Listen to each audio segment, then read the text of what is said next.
আমাদের ডিমের দাম অসম্ভব বৃদ্ধি পেয়েছে। 6.5 টাকা করে আমরা সরকার থেকে পাই, কিন্তু বর্তমান বাজার রেট 8 টাকার বাইরে চলে গেছে। তাই আমাদের পক্ষে এই ডিম চালানো সম্ভব হচ্ছে না।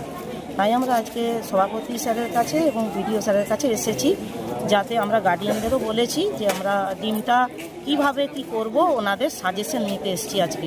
আমরা পারছি না সত্যি কথা বলতে, আর সরকারের কাছে আমরা ডেপুটেশন দিচ্ছি, কিন্তু কোনো রেশন পরিবর্তন এখনও হয়নি। আমাদের পক্ষে আর চালানো সম্ভব হচ্ছে না। তাই আমরা আমাদের ব্লকের সর্বোচ্চ প্রশাসনের কাছে এই ডিমের ব্যাপারে এসেছি।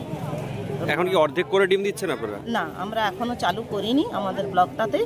আমরা যেমন রেশন সরকারিভাবে আছে আজ পর্যন্ত আমরা সেই রেশনে দিয়ে গেছি, কিন্তু কাল থেকে কি হবে স্যারের কাছে পথ নির্দেশ নেওয়ার জন্যই আমরা এসেছি আজকে।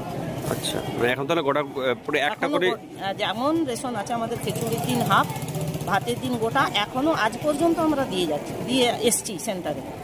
এরপরে কি হবে? এবারে প্রশাসন কি সিদ্ধান্ত নেয় আমরা তার অপেক্ষায় এসছি আজকে। ওই জন্যই এসছি আমরা অঙ্গনওয়াড়ি কর্মীরা, দেখা করে কি সিদ্ধান্ত হয় সেটা জানার জন্য। আমরা আর পাচ্ছি না, আমাদের দেওয়ালে পিঠ থেকে গেছে। কি নাম আপনার? আমার নাম ডালিয়া ভট্টাচার্য। কি দায়িত্বে আছেন আপনি?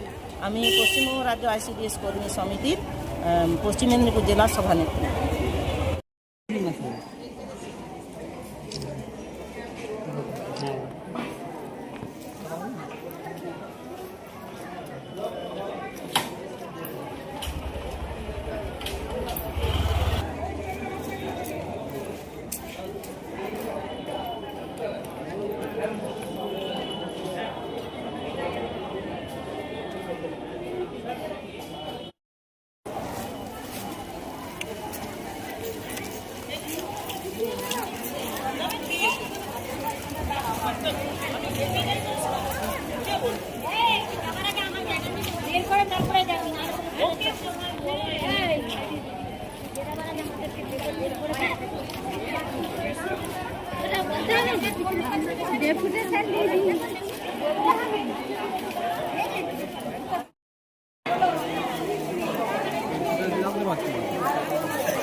কি করে জানা যাবে?